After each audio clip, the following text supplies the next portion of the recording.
North Penn, Lisa Marmion, your technology support specialist. Today in this video, I would like to show you how you can access Microsoft Online through your North Penn desktop.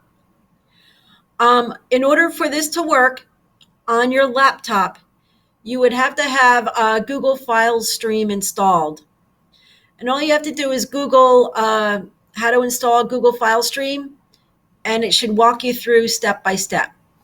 And all that's going to do for you is it will put your Google Drive on your laptop as a network drive.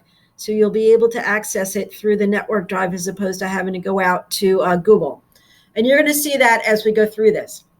So to access Microsoft Online through your North Penn desktop, I'm here at my desktop on my laptop. I'm going to come down to the bottom and I'm going to click My Files. It's going to open up another tab. And it's going to be in the My Files.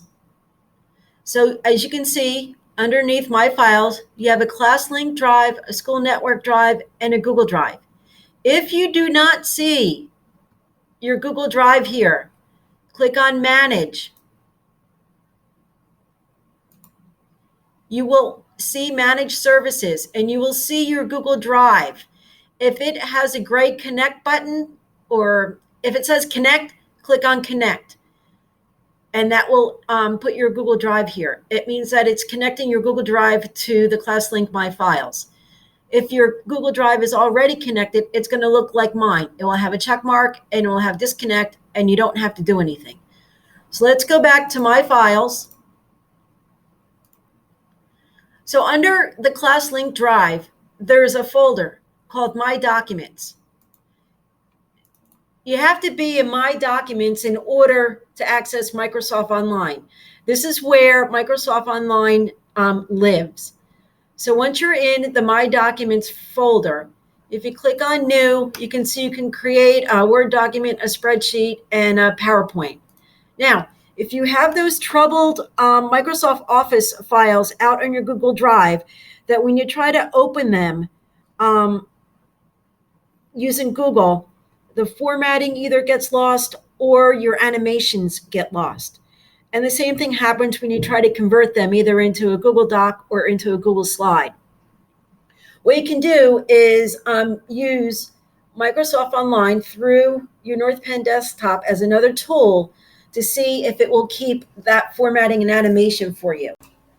And in order to do that, we have to do a upload from our Google Drive. So what we're going to do is click on Upload. We're going to click on Files.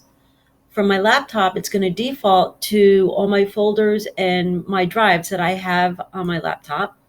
I'm going to go to my K Drive, which is my Google Drive file stream. And I'm going to click on my drive, which is my Google Drive. Now you have to traverse to where your files are that are giving you a problem. So I know that this copy of Unit 1 is a PowerPoint. So I'm going to click on it and I'm going to open it. And you're going to see this uploads window. And once it's all finished, it will say uploaded, and then you will see it over here. And then you can just close out of this window. So now to open up Microsoft Office Online, if you can double click on this file and it will automatically open. Or if you right click on it, you can say Open in Office Online. And it will open up PowerPoint Online or Word Online, Excel Online. And this is your preview window that you get. So you can make changes here if you need to. Or if you just want to present to your class, you can click on View. You can click on Play from Beginning. And it will go into presentation mode in PowerPoint Online. And then you can just click through. And as you can see, this particular slide did keep its animation, which is good. And there's some links. And if you hover over them, you should go to them because the URL is highlighting down there. So then if you go to another slide, here's some more animation. Now, this looks good right now, but I'm not going to tell you that every slide is going to keep its animation. There might be, 2, 3, 4 slides where the animation does not stay, but It's better than having to redo this entire PowerPoint. You can stay in Microsoft Online and go to those slides that lost their animation and hopefully be able to put the animation back in. So that's how you can use Microsoft Online through your laptop, through your North Penn desktop. So all you would have to do is close this and it will stay here. Also, if you opened it up and you made edits, all you have to do is close it and your edits will automatically stay here. And this file will stay here until you either delete it or you either download it back down to your Google Drive. And I think that's it. We'll see you later. Thank you.